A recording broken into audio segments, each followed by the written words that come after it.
AI, so much is changing so quickly in the world, and it's a topic of every conversation. And I just want to ask you, um, is improvement kata or coaching kata, is that still relevant as we move into the next phase of how businesses will be ran with AI having such a huge part in what we do? I can see just over the course of, let's say, the last 2 years, um, this idea of AI coming into processes, whether that's finance, engineering, um, even manufacturing, in terms of helping people problem solve, right, troubleshooting equipment.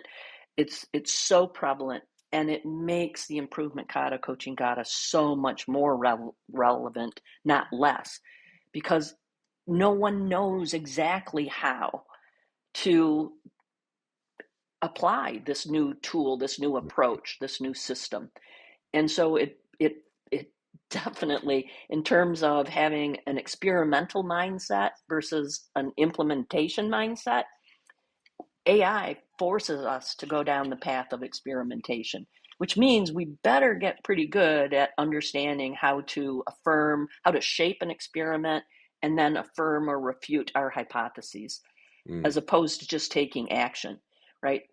um, it's just exploded in terms of the improvement kata, coaching kata, because people don't have an implementation path forward. Right. They have to experiment their way forward. So it's becoming more relevant, not less. I want to ask you, what is the fundamental difference between executing on action plans and running experiments? Don't get me wrong. There's a time and a place for an action plan, right? Mm. If if there's always the go and do's of the world. Um, but we tend to over apply action plans, and we don't necessarily step outside of what we already know or what we think we know. That's a whole nother conversation. But and we tend to we create this action plan. I love this is I'm going to paraphrase this. It's not an exact quote, but Mhm. Mike Rother says it's very interesting, this idea of building an action plan. Let's say we do a value stream map and Mhm. we create a desired future state. And then people look at their current state and they build an action plan. And that action plan is built at the moment of our least understanding about how the implementation will go. But what I Mm. tend to see is people get locked into that action plan as if we know already the path we're going to take and how the implementation will go. And what I tend to see is people's focus shifts from what I'm striving to achieve to the task in front of me. And the goal becomes get a smiley face on the action plan, get that task done. And that becomes the goal. And people actually measure how many of our action plans are complete. And that 100% becomes their goal, when in fact they forget about the future state they're trying to create. And so it's often like they don't lift their head up to see the objective. They're just very task oriented. And Mm. and we get so far down the action plan, a couple of things happen. One is a concept called sunk cost. Mm. We've put so much into going down this path, we believe we can't afford to abandon it. It's like, the classic is reading a book. It's a tome, and you're a quarter of the way through it, halfway through it, and you're going, this is a terrible book. If it's fictional, I'm not enjoying it. If it's nonfiction, I'm not getting value out of it. But I've read half of it already. I better finish it. That's what we call sunk cost. And Mhm. and so they tend to get, that's one thing, they get so enamored of their own plan that whether it's delivering results or not, they continue down that path. And we're not likely to change it if all we're focused on are the tasks and not the objective. And so Kata helps us in this approach, this scientific thinking helps us keep our eyes up on the horizon and always be touching where we're going next, where we're going long term, and then building out where we're going next. And then you run up to that, in Kata terms, we call it target condition. And then, once you get to that target condition, you set the next one. And the closer in you make the target condition, the more you can see the real things, not everything I can do to improve, but the things I need to improve. And so it keeps people focused on the right things. Right. And I think there's a term called the power of and it isn't, Patrick, one or the other. There's a time and a place for an action plan, and sometimes you just need to sit down and build out a plan in your head, and then I often take those and kind of morph them into objective planning. Like, I know to achieve this bigger goal, here are the main key stepping stones, things I need to learn how to do. Hmm. Those become my inner objectives, and maybe I could build a focus or a target condition around those objectives, get there, and then I can do the next objective. So I'm often finding myself doing, in my terms, what I call objective planning, maybe not action planning. And then Hmm. I use Kata to execute against that. And I'm always willing to change those plans as I learn more. Why is that? Why do they default to that versus allowing themselves to learn along the way and stay on path, but reflect and adjust as they go? There can always be multiple root causes for different situations, but um, one, I think it's cultural. It's how Western. I'll speak to the country and the continents I'm in. Right, it's a Western culture, Hmm. very much part of the leadership training that's been given to leaders forever. So it's part of just that cultural building of and the education system itself, right? That brought us to, I would say, overvaluing action plans. Hmm. Another thing I see happening is people equate action with speed. And so the sooner I can take action and the more people I can get taking action, the faster I'm going to get there. And that's not always the case, particularly if we're being constrained by our assumptions, we're being constrained by cognitive biases like confirmation bias.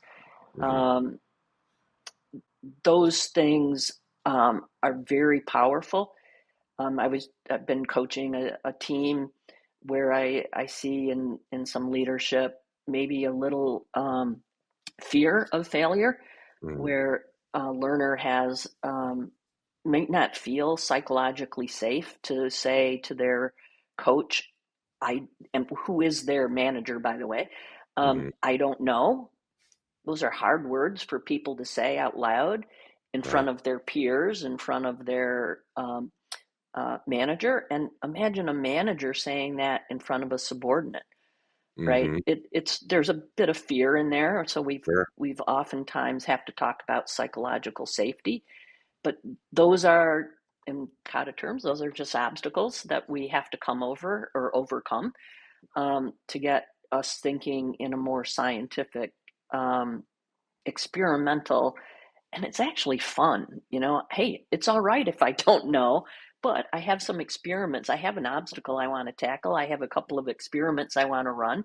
It's much more relaxing and and yeah, safe just to say I don't know, but I have an experiment or two I want to run. And so we oftentimes have to teach learners and their coaches, more so than learners, their coaches, how to do that. So a lot of my work isn't necessarily teaching people how to think more scientifically, it's teaching people how to coach someone to Hmm. think more scientifically, which means they've got to be in that space themselves so they can coach others. What does it actually look like? What does it sound like if we put that into practice? Yeah. So there's a simple kind of formula, that a a leader can use with Mhm. their people. Um, it's called a coaching cycle. And Mike Rother has made it, abundantly available on the internet, and learn what those coaching questions are. But in simple terms, a leader asking their people, you know, where do we want to be? What are we striving to achieve? And long term, like a year from now, 6 months from now, 2 years from now. You can get Mhm. it from your annual plan, your strategic plan, a problem that you're trying to solve for a customer or internal problem. Mhm. You can pretty easily help a leader identify what we're striving to achieve. And then they can ask, great, if that's where I want to go, where am I now? And so you can do a quick assessment against that challenge. Where are you now? And and how are we, what are we doing? How is our process running that delivers us the results we're getting today? So a little bit of investigation of where you are now.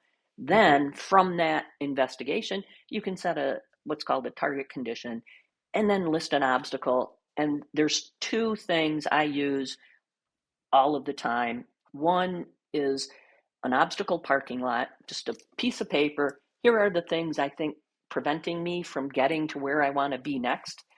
Um, and then there's a what we call a PDCA record, and it's a simple tool. I use it all the time in Kaizen events and value stream mapping events, and in any kind of problem I'm trying to solve, goal we're striving to achieve. And it simply says, what is the step you're going to take to overcome that obstacle?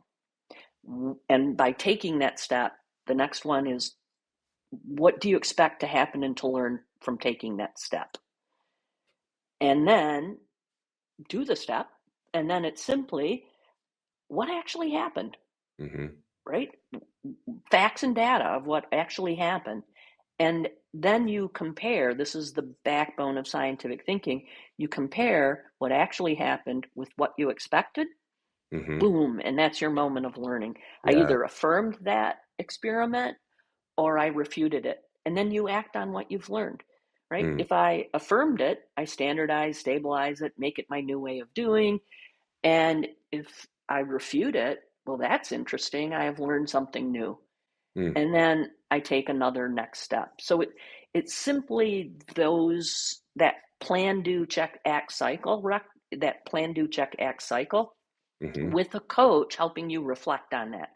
And that's when we ask those questions, those coaching questions, that that's just represents the framework of scientific thinking.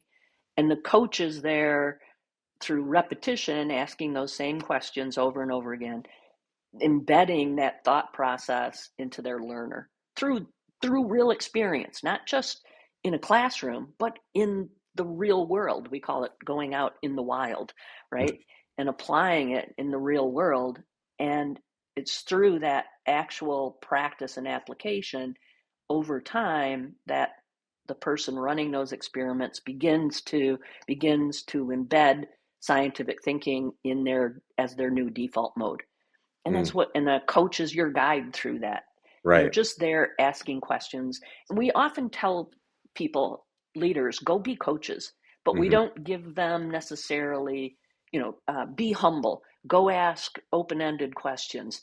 Um, but there's no pattern to it, there's no rhythm, there's no framework of what you're striving to achieve, and in terms of skill development. And so this model that Mike built is really powerful. It gives leaders a pattern to follow, that Right. then they themselves start thinking more scientifically, and their team members begin to think more scientifically. So if Yeah. I had two pieces of advice, I'd say, go get a sheet of paper that you can put obstacles down, and then either make a template that says, what is my next step? What do I expect?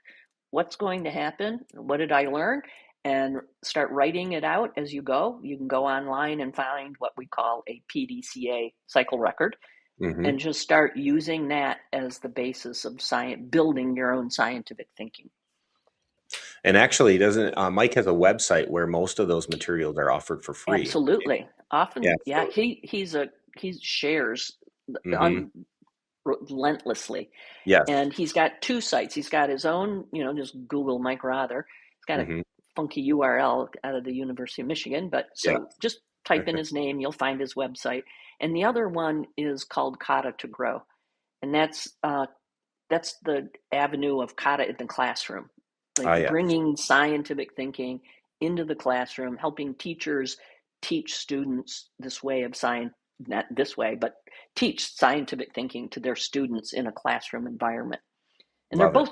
both tons of free material. I'm sure there are leaders that are listening who, now that they're hearing this, are like, oh, that doesn't sound too bad. But they've always been in this mode of just get stuff done, action lists and due dates. And what would you say would a leader should do if they want to shift their team from that, get it done mindset to the thinking, learning, iterating, testing, to shift that? What would you say, like suggestions Yeah, for that? because there's like these two partners, right? The learner, the person improving. Some people call them the improver. I call them the learner. They're learning how to think more scientifically and learning how to improve their process. They could use that obstacle parking lot and PDCA cycle record, right? Sure. That simple form, and that's all a learner really needs. um, just to get started. There's some finesse and some sophistication you can add to it, but that would be from a learner perspective. From a Hmm. coach perspective, again, free on Mike's website. I've got them on my website, Kata Matters. You can download a coaching card. It's a series of questions that a coach would ask that learner, and it represents the framework of scientific thinking. And by simply asking that learner those questions, the most powerful part of that being, and you used the term yourself earlier, reflection, Hmm. just asking that person with that PDCA record. So, what did you plan as your last step? It's on the back of the card. It's called reflection. What did you plan as your last step? Cool. What did you expect to happen and to learn from taking that step? Good. What actually happened? And again, facts and data. And then what did you learn? And then that leads to a chain of experimentation typically, and they just continue on. So it's that leader asking those questions, Hmm. guiding that learner through scientific thinking. And they do that just by asking the series of questions. Right. And then And they could explore more. There are books to read. You know, a friend of ours, I'm sure, Sylvain oh Landry yeah. with his little, Shingo Winner book. There are books, and there's Mike's books. If they want to learn more, there are thousands of hours of video on YouTube around scientific thinking, the improvement kata, coaching kata, that you can watch. I have a ton of videos I've done. I've got some at LEI, simply walking you through these routines.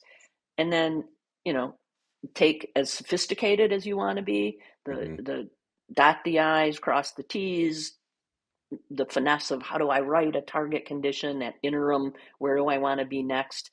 Um, there's some, you can be as sophisticated with these tools as you want to be, but I would just start with that experimentation.